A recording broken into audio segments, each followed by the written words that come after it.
Welcome दोस्तों। तो previous video में हमने देखा था हाइपर कॉन्जुगेशन के बारे में और हाइपर कॉन्जुगेशन ख़त्म हो गई थी, राइट। मतलब हाइपर कॉन्जुगेशन में हमने देखा stability of alkyne plus H और माइनस H, ये थी हमारी लास्ट क्लास। और हमने स्टेबिलिटी ऑफ अल्कीन काफ़ी अच्छे से पढ़ी, जिसमें हमें देखा कि एक कॉन्जुगेटेड और नॉन कॉन्जुगेटेड दोनों में से सबसे ज़्यादा स्टेबिलिटी किसकी होगी, तो कॉन्जुगेटेड की। उसका अगर कॉन्जुगेटेड सेम हो गया, मतलब अगर आपके पास दो से एक से ज़्यादा सिस्टम अगर आपके पास कॉन्जुगेटेड है तो वहाँ पे फिर number of alpha H count किया जाएगा, ठीक है। उसका फिर कॉन्जुगेटेड में हम लोग देखे थे, अगर कॉन्जुगेटेड सिस्टम है सबसे पहले उसमें देखना है नंबर ऑफ़ अल्फ़ा H, उसके बाद अल्फ़ा H के बाद फिर हम लोग अनसिमेट्रिकल और सिमेट्रिकल अल्कीन देखते थे। फिर अनसिमेट्रिकल को ज़्यादा प्रायोरिटी दिया जाता था सिमेट्रिकल से, ठीक है। और फिर सिमेट्रिकल में हम लोग सिस और ट्रांस को देखते थे, जिसमें कि ट्रांस ज़्यादा प्रायोरिटी दिया जाता था सिस से, राइट। यहाँ तक हम लोग पूरी तरीके से देख चुके थे। एक छोटी सी टॉपिक है जो देख रहे होगे आप, हीट ऑफ हाइड्रोजिनेशन, ठीक है। बहुत ही छोटी सी टॉपिक है, क्वेश्चंस भी काफ़ी कम आते हैं, पर आते हैं तो भाई नंबर लेकर के ही आते हैं, ठीक है। और इसके बाद मैं एक और टॉपिक पढ़ाऊँगी जो है हीट ऑफ कंबंशन, ठीक है। वो भी ज़्यादा इंपॉर्टेंट नहीं है, पर अगर ये पढ़ लो तो फिर वो भी पढ़ लो, ज़्यादा डिफरेंस नहीं है इन दोनों में, ठीक है। तो चलिए शुरू करते हैं, ओके। तो देखो, हीट ऑफ हाइड्रोजिनेशन ये जनरली क्या होती है कि जब जैसे ये हमारा अल्कीन हो गया, ठीक है, ये जो अल्कीन है इसमें हम लोग H2 को ऐड करते हैं, ठीक है। H2 को ऐड किए और हमें मिलता है सैचुरेटेड, हमें मिलता है सैचुरेटेड अल्कीन, ठीक है। सिंगल बॉन्ड, डबल बॉन्ड से सिंगल बॉन्ड, क्यों? Because of addition of H2, ठीक है। तो हमें ये मिलती है इस तरह की सैचुरेटेड सिस्टम मिलती है। तो इस तरह के जो सिस्टम होते हैं ना, सैचुरेटेड सिस्टम, तो ये जो एडिशन ऑफ हाइड्रोजन हुआ इसको हम लोग बोलते हैं क्या, हाइड्रोजिनेशन, ठीक है। इसको हम लोग बोलते हैं हाइड्रोजिनेशन। जो ये सिस्टम के साथ अगर H2 का अनसैचुरेटेड सिस्टम के साथ H2 की एडिशन हो रही है, उससे हमें सैचुरेटेड सिस्टम मिल रहा है, ठीक है। तो ये जो एडिशन हो रही है इसके साथ, इसको हम लोग बोलते हैं हाइड्रोजिनेशन, मतलब एडिशन ऑफ हाइड्रोजन, ठीक है। अब यहाँ पर है हमारा टॉपिक हीट ऑफ हाइड्रोजिनेशन, ठीक है। हीट क्या है? ये होती है a form of energy, right. आप लोगों ने ये पढ़ा भी होगा फिजिक्स वगैरह सब में, है ना। हीट क्या है? एनर्जी है, ठीक है। तो यहाँ क्या है कि जैसे कि बॉन्ड है हमारा, डबल बॉन्ड है, अब इसको यहाँ से यहाँ पहुँचने में कुछ तो चाहिए ना, कुछ एनर्जी लगी होगी इसको डबल बॉन्ड से सिंगल बॉन्ड कन्वर्ट होने में, ठीक है। तो उसी एनर्जी को कहा गया है हीट, मतलब हीट ऑफ हाइड्रोजनेशन, जिसको मैं और डिटेल में आपको बता रही हूँ। जैसे कि मान के चलो मैं उसे 200 किलो जूल पर मोल इतना मैंने इस सिस्टम को हीट दे रखी है, ठीक है।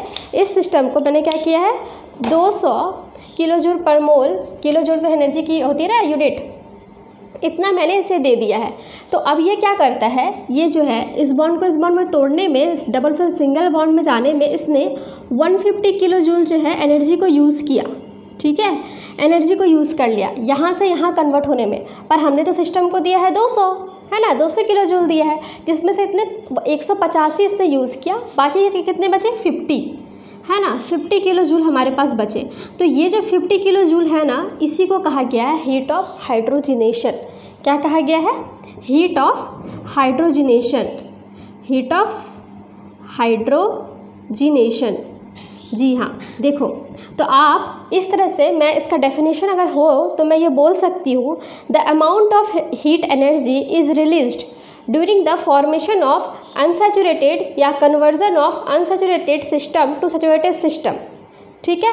उस अमाउंट ऑफ हीट जो हमें लग रहा है कन्वर्ट करने में अनसैचुरेटेड टू सैचुरेटेड सिस्टम को, उस तरह की जो हम लोग फिनोमिनन है उसको हम लोग हीट ऑफ हाइड्रोजिनेशन बोलते हैं, ठीक है। समझ में आई बात? पक्का? होप सो समझ में आ रही हो। आप डेफिनेशन अच्छे से लिख सकते हो, कोई बात नहीं। डेफिनेशन जैसे कि मैं बता दे रही हूँ, amount of heat released in the conversion of unsaturated system to saturated system is called heat of hydrogenation. यहाँ पे देखो, यहाँ पे एक बात क्या हो रही है, ये हमारा है पाई, ठीक है। हमें यहाँ पे सिग्मा मिल रही है ना, ये पाई है। पाई एक सिग्मा से, पाई जो होता है वो वीक बॉन्ड होता है, इसको तोड़ने में ज़्यादा आसानी होती है ना। तो इसके वजह से क्या होगा, अभी as compare to this two, इस सिस्टम की जो एनर्जी है वो डिक्रीज़ करेगी, है ना, डिक्रीज़ करेगी, मतलब कि स्टेबिलिटी इंक्रीज़ करेगी, है ना, स्टेबिलिटी इंक्रीज करेगी। तो जनरली हीट ऑफ हाइड्रोजनेशन किसको देखने के लिए किया जाता है, हमारा स्टेबिलिटी को, ठीक है। पर यहाँ पे एक बात ये है, ये सारी बातें तो ठीक है, ये समझ में आ गई। अगर मैं इसके पहले अगर मैं इसका एनर्जी प्रोफाइल डायग्राम बनाऊं तो वो कुछ इस तरह से बनेगी, ठीक है। जैसे कि मान के चलो ये हमारा है रिएक्शन कोऑर्डिनेट या फिर रिएक्शन प्रोग्रेस, ठीक है, रिएक्शन प्रोग्रेस। और ये हमारी हो गई एनर्जी, ठीक है, ये हमारी हो गई एनर्जी। अब हमने यहाँ पे मान के चलो ये हमारा था अनसैचुरेटेड सिस्टम प्लस H2, ठीक है। तो अब क्या हो रही है, इसकी जो ये डायग्राम बनेगी वो कुछ इस तरह से बनेगी। एनर्जी डिक्रीज़ हो रही है और यहाँ पे C सिंगल बॉन्ड C और ये हाइड्रोजन, ठीक है, प्लस कुछ अमाउंट ऑफ हीट रिलीज, ठीक है।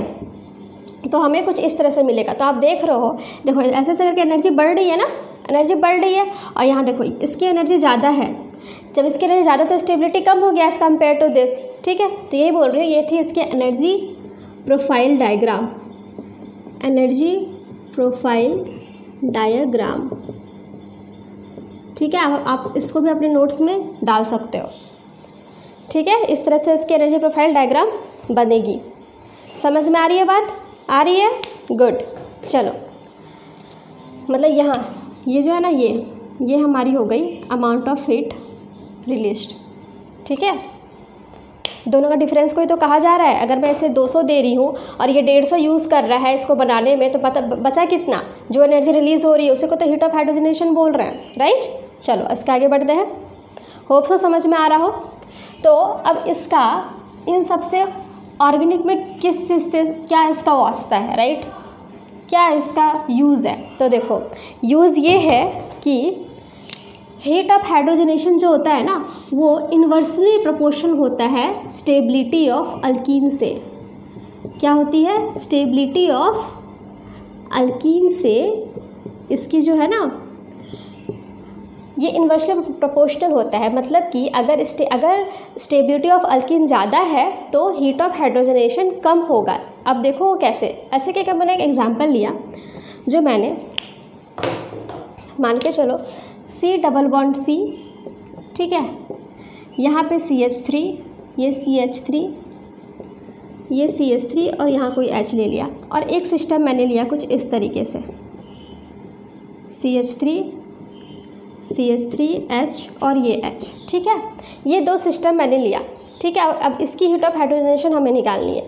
तो यहाँ पे सबसे पहले क्या करेंगे, अल्फ़ा H को काउंट करेंगे, क्योंकि अल्कीन ही तो है। और अल्कीन में हम लोग क्या करते हैं, अल्फ़ा H काउंट करते हैं, राइट। तो देखो इसकी अगर मैं इसकी बात करूँ तो इसकी अल्फ़ा H कितनी हो जाएगी, चलो बताओ, निकालो कितनी होगी इसकी अल्फ़ा H। sp3 हमें देखना है कार्बन, ठीक है। तो चलो ठीक है, इसके पास हो गई टोटल 9 अल्फ़ा H, ठीक है। और इसके पास अल्फ़ा H हो गई 6, ठीक है, समझ में आया। तो अब अल्फ़ा H इसकी ज़्यादा है इसका मतलब, और इसकी कम है इसका मतलब इसकी स्टेबिलिटी ज़्यादा हुई, ठीक है। इसकी स्टेबिलिटी ज़्यादा हुई इसका मतलब हीट ऑफ हाइड्रोजनेशन जो है इसकी कम होगी। अब इसका भी रीज़न बताती हूँ क्यों। देखो अगर मान के चलो मैंने इसको 300 किलो जूल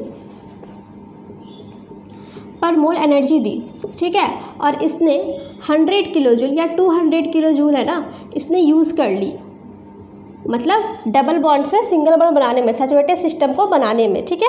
इतने इसने यूज़ कर ली 200, बचा कितना हमारा 100, ठीक है, 100 किलो जूल पर मोल, इतना हमारे पास बच रहा है, ठीक है। तो ये हमारी हीट ऑफ हाइड्रोजनेशन हो गई, जो रिलीज़ हो रहा है उसी को तो हम लोग हीट ऑफ हाइड्रोजनेशन बोल रहे हैं, राइट, ठीक है। तो यहाँ हो गई हमारी 100 हो गई हमारी हीट ऑफ हाइड्रोजनेशन, ठीक है। अब यहाँ देखो ये है, यहाँ हम इसे भी हमने 300 दिया, दोनों को हमने सेम एनर्जी दे रखा है, ठीक है, 300 किलो जूल पर मोल, ठीक है। पर ये थोड़ा चालाक, इसने कर दिया 150 किलो जूल पर मोल का यूज़, ठीक है। तो ये क्या हुआ, यहाँ हमें कितना मिलेगा 5 और ये 150 किलो जूल पर मोल इसने रिलीज़ की, तो ज़्यादा हीट ऑफ हाइड्रोजनेशन किसकी हुई, इसकी हुई। और स्टेबिलिटी कम कौन है, ये, तो प्रूफ हो गया ना, हीट ऑफ हाइड्रोजनेशन जो है वो जिसकी स्टेबिलिटी कम होती है उसकी ज़्यादा होती है। देखो क्या होता है इसमें, देखो ये ज़्यादा स्टेबल हो गई, ठीक है, ज़्यादा स्टेबिलिटी है। अब इसको कन्वर्ट करना है, इन दोनों को मतलब कोई सैचुरेटेड सिस्टम में कन्वर्ट करना है, ठीक है, सैचुरेटेड सिस्टम में कन्वर्ट करना है, ठीक है। अब जो ज़्यादा स्टेबल है वो क्यों अपने स्टेबिलिटी को खोना चाहेगा, है कि नहीं। अगर आप घर के अंदर हो तो आप घर के, अगर कोई काम नहीं तो घर के बाहर आप क्यों जाओगे, आप घर में ज़्यादा कंफर्टेबल हो, राइट। तो बस वैसे ही इसकी स्टेबिलिटी अभी अच्छी है, वो नहीं चाहेगा कि मैं किसी और चीज़ में चेंज हूँ, ठीक है। पर यहाँ पे हम लोग बोल रहे हैं, ये हम लोग जान रहे हैं कि नहीं, ये डबल बॉन्ड है, इससे जो सैचुरेटेड सिस्टम में जा रहा है इसकी स्टेबिलिटी और ज़्यादा हो रही है, ठीक है। तो अब तो हम लोग चाहेंगे कि नहीं इसको और स्टेबल बनाना है, राइट। तो ये क्या करेंगे, इसको हम लोग एनर्जी दे रहे हैं, मान के चलो 300 किलो जूल एनर्जी दे रहे हैं, पर ये जो है ना ये जिद खा के बैठा हुआ है कि नहीं मुझे जाना ही नहीं, मुझे जाना ही नहीं है। पर फिर भी इसे एनर्जी दे दे करके बहुत मनाए, बहुत ये करे, तो उसके बाद ये मान गया चलो ठीक है मैं जा रहा हूँ। तो इसने एनर्जी ले लिया, ठीक है, एनर्जी दे तो दिया 300, पर उसमें से जो इसका यूज़ हुआ एनर्जी का वो 200 ही हुआ, ठीक है, क्योंकि स्टेबिलिटी ज़्यादा है, ठीक है। स्टेबिलिटी ज़्यादा है तो जितना एनर्जी है वो उससे ज़्यादा लेगा ना, एनर्जी ज़्यादा एब्जॉर्ब करेगी, एनर्जी स्टेबिलिटी ज़्यादा है, ठीक है। तो इसको बॉन्ड की स्ट्रेंथ यहाँ पे ज़्यादा है और इसको इस बॉन्ड को तोड़ने के लिए हमें ज़्यादा एनर्जी देनी पड़ेगी, राइट। अब इसमें देखो ये स्टेबिलिटी इसकी कम है और इसको हम लोग वही सेम सैचुरेटेड सिस्टम में चेंज कर रहे हैं, ठीक है, सैचुरेटेड सिस्टम में चेंज कर रहे हैं। अब ये क्या देख रहा है, अगर इन दोनों को कंपेयर किया जाए, तो ये क्या देख रहा है कि भाई इसकी तो एनर्जी ज़्यादा है, ये तो ज़्यादा स्टेबल है, पर ये स्टेबल कम है और इसको इससे अच्छा सिस्टम मिल रहा है स्टेबिलिटी के लिए, ठीक है। तो ये जल्दी चाहेगा ना कि मैं जल्दी से जल्दी स्टेबल हो जाऊँ, मैं क्यों अनस्टेबल रहूँ, हर किसी को अपने घर जाना है ना, तो वही मैं जल्दी से जल्दी घर पहुँच जाऊँ, घर से जल्दी से स्टेबल हो जाऊँ, ज़्यादा स्टेबल हो जाऊँ। तो ये क्या करेगा, ये कम एनर्जी में ही कम एनर्जी यूज़ कर अपने सैचुरेटेड सिस्टम में चेंज हो जाता है, ठीक है। जब ये इस बॉन्ड को तोड़ने में कम एनर्जी लगा रहा है तो क्या होगा, ज़्यादा एनर्जी रिलीज़ करेगा, है कि नहीं। तो यही होता है यहाँ पे। तो हीट ऑफ हाइड्रोजनेशन जो है इन्वर्सली प्रोपोर्शनल होती है स्टेबिलिटी ऑफ अल्कीन की। समझ में आ गई बात, होप सो यहाँ तक अच्छे से समझ में आ रहा हो आपको कैसे क्या हो रहा है, ठीक है। अभी आगे एग्जाम्पल करते हैं, उसमें और अच्छे से समझ में आएगी, ठीक है। चलो करते हैं। जैसे कि आपके सामने ये क्वेश्चन है, ठीक है। चलो इस क्वेश्चंस को पहले हम लोग करते हैं, समझते हैं, फिर 1-2 क्वेश्चंस और होंगे जो आपको खुद से करना है, राइट। चलो तो इसमें हम लोग को निकालनी है हीट ऑफ हाइड्रोजनेशन की सीक्वेंस, हीट ऑफ हाइड्रोजनेशन, ठीक है। डिक्रीजिंग ऑर्डर में हमें निकालनी है किसकी सबसे ज़्यादा होगी हीट ऑफ हाइड्रोजनेशन और किसकी कम होगी, ठीक है। तो हीट ऑफ हाइड्रोजनेशन हम लोग जान रहे हैं स्टेबिलिटी के इन्वर्सली प्रोपोर्शनल होती है, ठीक है। तो अब हमें नहीं पता कि कैसे निकालना है, तो बस हमें पता तो है ना कि स्टेबिलिटी कैसे निकालते हैं अल्कीन की, है ना। तो स्टेबिलिटी अल्कीन की निकाल लो, उसके बाद उसको रिवर्स कर लो, सिंपल है कि नहीं। चलो देखो फर्स्ट है, तो इसमें देखो हमें स्टेबिलिटी है अल्कीन की पहले निकालनी है। सबसे पहले हमें स्टेबिलिटी ऑफ अल्कीन निकालनी है, स्टेबिलिटी ऑफ अल्कीन निकालनी है। तो सबसे पहले अल्कीन को निकालेंगे। अल्कीन सबसे पहले क्या देखते हैं, कॉन्जुगेटेड और नॉन कॉन्जुगेटेड। तो यहाँ पे हम लोग देख रहे हैं कि ये जो सिस्टम है ये कॉन्जुगेटेड है, राइट। सबसे ज़्यादा क्या हो गया, स्टेबल हो गया, ये कॉन्जुगेटेड है तो फर्स्ट हो गई हमारी सबसे ज़्यादा स्टेबल। अब देख रहे हैं यहाँ कोई और कॉन्जुगेशन तो है नहीं। अब यहाँ पे हमें क्या करना है, ये सारे नॉन कॉन्जुगेटेड है, यहाँ पे कॉन्जुगेशन पॉसिबल नहीं है। तो अब क्या करेंगे, अब हम इसमें अल्फा एच काउंट करेंगे, राइट। तो देखो 1 2 3 1 2 3 1 2 3 अल्फा एच मैंने अच्छे से आपको निकालने के लिए सिखाया है ना। तो देखो जहाँ मैंने जो मैंने ब्लू लाइन से ड्रॉ किया है वो सारे आपके अल्फ़ा एच हैं, सारे के सारे वहाँ पे हाइड्रोजन है, ठीक है। चलो काउंट करते हैं। तो यहाँ पे अल्फ़ा एच हमारी हो गई कितनी, 3, राइट। यहाँ पे अल्फ़ा एच हमारी कितनी हो गई, 6, और यहाँ पे अल्फ़ा एच हमारी हो गई 3 6 6 3 9, ठीक है। हमारी इतनी अल्फ़ा एच हो गई। अब इसके बाद फर्स्ट तो ये हो गई अल्कीन सबसे ज़्यादा स्टेबल, उसके बाद फिर फोर्थ, ठीक है, उसके बाद थर्ड, उसके बाद फिर सेकंड, ठीक है। तो ये हमारा हो गया स्टेबिलिटी ऑफ अल्कीन, ठीक है। अब हमें इसके बाद भी काम करना है, यहाँ तक छोड़ मत देना, हमें इसके यहाँ करना है, हीट ऑफ हाइड्रोजनेशन निकालना है। एग्ज़ाम हॉल में ऐसा मत करना कि आप स्टेबिलिटी और आपके पास ना ये ऑप्शन भी रहेगा, भाई स्टूडेंट को कंफ्यूज करना है, राइट। बहुत सारे स्टूडेंट तो यही करेंगे, स्टेबिलिटी ऑफ अल्कीन निकाल करके और आगे टिक करके बोलेंगे वाह मेरा तो भाई सही है ये क्वेश्चन, पर यहाँ पे रॉन्ग हो जाएगा कि आपको एक स्टेप और बढ़ना है।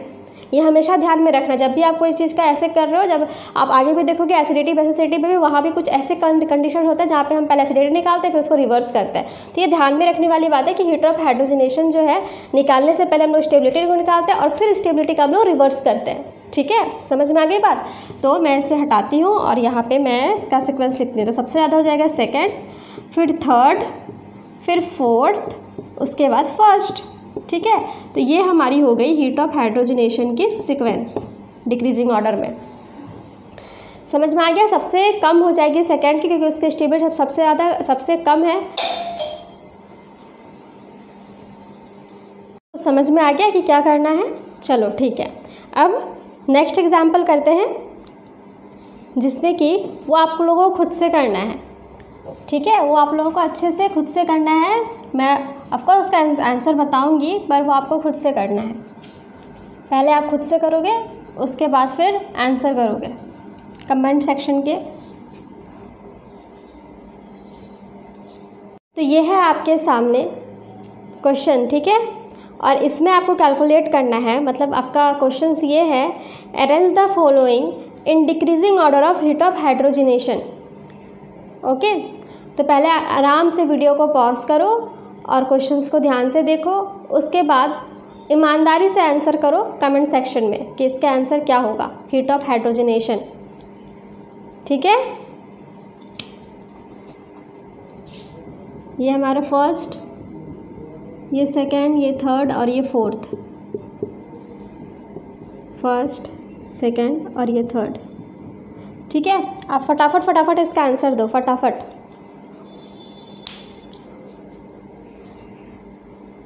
तो होप सो आप लोगों ने ईमानदारी से मुझे बता दिया होगा कि इस क्वेश्चन का आंसर क्या है। तो चलिए मिला लेना। ठीक है, चलिए स्टार्ट करते हैं। तो पहले हीट ऑफ हाइड्रोजनेशन हमें देखना है, तो पहले हमें दिमाग में लाना होगा कि स्टेबिलिटी ऑफ अल्कीन को देखना है हमें पहले। ठीक है, तो चलिए अल्फा एच काउंट करते हैं। तो ये हमारा डबल बॉन्ड है, तो यहाँ देखो, यहाँ बस एक कार्बन है, एक हाइड्रोजन है। ठीक है, ये तो है ना sp3। ठीक है, उसके बाद देखो सारे के सारे अल्फा एच को काउंट कर लो जैसे कि अभी तक आप लोगों ने कर रखा है। ओके, चलो ठीक है, ये सारे के सारे जितने भी हैं सारे के सारे हाइड्रोजन हैं। अब काउंट कर लो, इसमें अल्फ़ा एच 1 है, इसमें अल्फ़ा एच 4 है, इसमें अल्फ़ा एच 2 2 4 2 6 है। ठीक है, और इसमें अल्फ़ा एच 2 2 4 4 3 7 7 3 10, यहाँ 10 है। ठीक है, ठीक है, सही है सब। ओके, होप सो सही हो। चलो अल्फ़ा एच काउंट करने में गलती ना हुई हो। चलो ठीक है, स्टार्ट करते हैं। अल्फ़ा एच हो गई। अब हमें अल्किन की स्टेबिलिटी देखनी है, तो हमें सबसे ज़्यादा किस में है, फोर्थ। तो फोर्थ हो गया हमारा सबसे ज़्यादा स्टेबल, है ना, सबसे ज़्यादा स्टेबल हमारा फोर्थ हो गया। उसके बाद फिर किस में है, इसमें 10 है, इसमें 6 है। उसके बाद हमारा थर्ड हो गया, उसके बाद दूसरा वाला हो गया, उसके बाद पहला वाला हो गया। ठीक है, ये हमारी हो गई stability of alkyne, stability of alkene. ठीक है, अब निकालना है हमें क्या, heat of hydrogenation, heat of hydrogenation. ठीक है, तो इसका जस्ट रिवर्स कर दो। तो पहला फर्स्ट सबसे ज़्यादा हो जाएगी हीट ऑफ हाइड्रोजनेशन फर्स्ट की, फिर दूसरा की, 1 मिनट अच्छे से लिखती हूँ ना, बस इसका रिवर्स कर देना है। ठीक है, इसका रिवर्स करना है, पहला, उसके बाद फिर दूसरा, उसके बाद फिर तीसरा, उसके बाद फिर चौथा। ये हमारी हो गई हीट ऑफ हाइड्रोजनेशन। ठीक है, समझ में आ रही है बात, गुड। आंसर राइट होगा आप लोगों का, होप सो। चलिए अब दूसरा वाला करते हैं, दूसरा वाला करते हैं। चलो पहला, दूसरा और तीसरा है, तो सबसे कम है 3 ही है ना। तो चलो इसमें अल्फ़ा एच काउंट करते हैं 6, इसमें अल्फ़ा एच 9, इसमें अल्फ़ा एच 3 4 5। ठीक है, चलो अब इसके ऑर्डर ऑफ स्टेबिलिटी होगी, पहला दूसरा होगा, फिर उसके बाद पहला होगा, उसके बाद तीसरा होगा, राइट। ये हमारी हो गई स्टेबिलिटी अल्कीन की। ठीक है, अब हमें हीट ऑफ हाइड्रोजनेशन निकालना है। Heat of hydrogenation HOH, H2O मत समझ लेना, हीट ऑफ हाइड्रोजनेशन। ठीक है, चलो ये 9, ये 6 और ये 5। चलो तो हमारा हो गया थर्ड, सबसे ज़्यादा हीट ऑफ हाइड्रोजनेशन होगी, उसका फर्स्ट की, उसके बाद सेकंड की। आगे बात अच्छे से समझ में कि कैसे हीट ऑफ हाइड्रोजनेशन निकलती है। अब कोई कन्फ्यूज़न नहीं होना चाहिए, है ना, कोई कन्फ्यूज़न नहीं है। होप सो कोई कन्फ्यूज़न नहीं हो, और अगर कोई कन्फ्यूज़न हो तो आप मुझे कमेंट सेक्शन में मेंशन कर सकते हो, बता सकते हो, मैं उसका रिप्लाई करूँगी। ओके, ठीक है। अब दूसरा है हमारे पास हीट ऑफ कंबंशन। ठीक है, चलिए हीट ऑफ कंबंशन। तो इसमें क्या कहता है, हीट ऑफ कंबंशन जो बोलता है ये है कोई हाइड्रोकार्बन है हमारे पास। ठीक है, हाइड्रोकार्बन। ठीक है, हाइड्रोकार्बन है हमारे पास। उसके बाद हाइड्रोकार्बन को मान के चलो हमने 1 मोल ऑफ हाइड्रोकार्बन है, 1 मोल ऑफ हाइड्रोकार्बन। ठीक है, और इसको हमने कर दिया एक्सेस ऑक्सीजन के प्रेजेंस में, इसको जला डाला मतलब बर्न किया, तो हमें यहाँ पर से मिलेगा CO2 प्लस H2O प्लस कुछ अमाउंट ऑफ हीट रिलीज होगी, है ना। ऐसा थोड़ी जितना दे रहे हैं उतना ही सारा का सारा यूज़ कर लेते, just like heat of hydrogenation, amount of heat release. ठीक है, हीट रिलीज। ठीक है, समझ में आई बात। कुछ एनर्जी रिलीज होगी, तो उसी एनर्जी को कहा गया है हीट ऑफ कंबंशन। ठीक है, और तो इन जनरल क्या होती है, in general heat of combustion जो होती है, ठीक है, हीट ऑफ बिल्कुल कोई भी नॉर्मल कंपाउंड के बारे में पूछा जा रहा है तो हीट ऑफ कंबंशन जो है वो डायरेक्टली प्रोपोर्शनल होती है नंबर ऑफ कार्बन एटम का। किसकी होती है, नंबर ऑफ कार्बन एटम की। ठीक है, और अगर नंबर ऑफ कार्बन एटम भी सेम हो गई तो ये होती है डायरेक्टली प्रोपोर्शन होती है पोटेंशियल एनर्जी की। किसकी होती है, पोटेंशियल एनर्जी। पर इनका कोई काम नहीं है हमारे पास बस कुछ इन जनरल का कोई काम ही नहीं है। ठीक है, हमारे पास काम है, हमारे पास जो है ना, हमारे पास अल्कीन का काम है। दो बातें हमें याद रखनी है अल्कीन में भी, अल्कीन। ठीक है, अल्कीन में हमें करनी है याद heat of combustion. Heat of combustion is directly proportional to number of carbon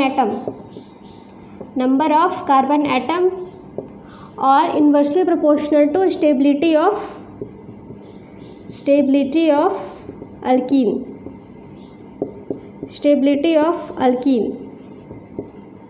ठीक है, ये होती है हीट ऑफ कंबंशन। ओके, बस इतना ही याद रखना है आपको, उससे ज़्यादा कुछ याद नहीं रखना है। समझ में आ गई बात। चलिए अब हम लोग कैलकुलेशन देखते हैं, मतलब कैसे निकालते हैं, और एग्जाम्पल देखते हैं। ओके, तो ये है आपके सामने एग्जाम्पल, कुछ क्वेश्चंस। ठीक है, तो उसमें आपको निकालना है हीट ऑफ कंबंशन। ठीक है, चलिए शुरू करते हैं कैसे बनाना है। सिंपल सी बात है, देखो हमें पता है हीट ऑफ कंबंशन जो है वो डायरेक्टली प्रोपोर्शनल होता है नंबर ऑफ कार्बन एटम और इन्वर्सली प्रोपोर्शनल होती है स्टेबिलिटी ऑफ अल्कीन। ये दो बातें हमें बस पता है और हमें यही याद रखनी है, स्टेबिलिटी ऑफ अल्कीन। राइट, समझ में आ गई। चलो हमारा पहला क्वेश्चन क्या है, आप देख रहे हो ये कोई अल्कीन है नहीं, तो स्टेबिलिटी ऑफ अल्कीन यहाँ पे निकालना नहीं है। आप देख रहे हो कि एक में पहला जो हमें स्ट्रक्चर दिया गया उसमें 4 कार्बन है, दूसरा में 5 है और तीसरा में 6 है। ठीक है, इसका मतलब ये हुआ अगर हमें हीट ऑफ कंबशन निकालने के दिया गया है, वहाँ पे अल्कीन का कोई भी यूज़ नहीं है, तो हम क्या देखेंगे, नंबर ऑफ़ कार्बन एटम। और नंबर ऑफ़ कार्बन एटम यहाँ पर बताया जा रहा है डिफरेंट है, दिख रहा है, तो बस नंबर ऑफ़ कार्बन एटम हो जाएगा। तो सबसे ज़्यादा हीट ऑफ कंबशन हो जाएगी, ये 4 है, इसमें 4 है, इसमें 5 है, इसमें 6 है। देखो 1 2 3 4 साइक्लोब्यूटेन ही तो है। ठीक है, ये 1 2 3 4 5 साइक्लोपेंटेन। ठीक है, 1 2 3 4 5 6 साइक्लोहेक्सेन। ठीक है, ये ऐसे है। तो इसमें सबसे ज़्यादा कार्बन एटम किस में है, 6, इसमें 6 कार्बन एटम है। तो सबसे ज़्यादा हो जाएंगे थर्ड वाले, अगर 1 2 3 आप लिख लो ना खुद से, फिर उसके बाद सेकंड वाले, उसके बाद फर्स्ट वाले, 6 5 4। ठीक है, ये हमारा हो जाएगा हीट ऑफ कंबशन। ओके, समझ में आ रही बात। अब देखो, अब दूसरा वाला में क्या है, हीट ऑफ कंबशन निकालना है और हमें दे रखा हुआ है, आप देख रहे हो यहाँ कोई अल्कीन है। ठीक है, और stability of alkyne inversely proportional होती है हीट ऑफ कंबशन। ठीक है, तो देखो अब यहाँ पे वही नंबर ऑफ अल्फा एच गिनना है, अल्फा एच काउंट करनी है, राइट। जिसमें से जितनी अल्फा एच होगी वो उतना ज़्यादा स्टेबल होगा, उसके बाद उसको रिवर्स कर देना है कि नहीं। तो यहाँ देखो, यहाँ अल्फा एच कितना है, 4, यहाँ अल्फा एच 4 2 6 3 7, और यहाँ अल्फा एच 3 3 6 7 8 9 10। तो बस स्टेबिलिटी ऑफ अल्कीन किसके सबसे ज़्यादा हो जाएगी, अगर मैं यहाँ पे लिखती हूँ तो स्टेबिलिटी ऑफ अल्कीन,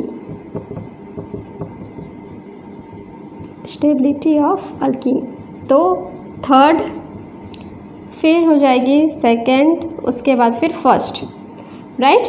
तो ये हमारी जगह स्टेबिलिटी ऑफ अल्कीन, इसके रिवर्स कर दो तो पहला, दूसरा और फिर तीसरा, ये हमारा हीट ऑफ कंबशन हो जाएगा। आ रही है बात समझ में, इजी है। अब तक तो अल्फा एच अच्छे से समझ में आ गए होगा, अल्फा एच अब अच्छे से निकालने के लिए आ गया होगा, राइट। ठीक है, ये देख लिया आप, गुड। चलो ठीक है, आज की टॉपिक मैं यहीं पे फिनिश करती हूँ। अभी तक आपने जितने भी जीओसी के जो मेन इफेक्ट्स थे वो सारे के सारे इफेक्ट हमने देख लिया, और साथ में हमने हीट ऑफ हाइड्रोजनेशन और हीट ऑफ कंबशन भी हमने देख लिया। ठीक है, आने वाले वीडियो में हम लोग देखेंगे एक टेम्पररी इफेक्ट बचे हुए हैं। सारे परमानेंट इफेक्ट जो थे, हाइपर कॉन्जुगेशन, इंडक्टिव इफेक्ट और रेजोनेंस, ये तीनों हम लोगों ने कवर अप कर लिया है। अब हमारे पास टेम्पररी इफेक्ट है। टेम्पररी इफेक्ट में क्या होती है, इलेक्ट्रोमेरिक इफेक्ट होती है, राइट। तो इलेक्ट्रोमेरिक इफेक्ट हम लोग आने वाले वीडियो में देखेंगे उसको, वो भी ज़्यादा बड़ी टॉपिक है नहीं, छोटे से टॉपिक है, उसमें हम लोग देखेंगे कि इलेक्ट्रोमेरिक इफेक्ट होती क्या है, उसके जो प्लस ई और माइनस ई इफेक्ट क्या है, और फिर कैसे कैसे हमारे इलेक्ट्रोमेरिक इफेक्ट कहाँ पे लगती है। ठीक है, उसका डायरेक्शन क्या होगा। ओके, तो इतना देखेंगे। ठीक है, होप सो आपको आज का वीडियो पसंद आया हो। अगर पसंद आया तो आप लाइक कीजिए, कमेंट कीजिए और सब्सक्राइब कीजिए, और फिर वो जो बेल आइकन है उसको प्रेस कर दीजिए। Okay, thank you so much for watching.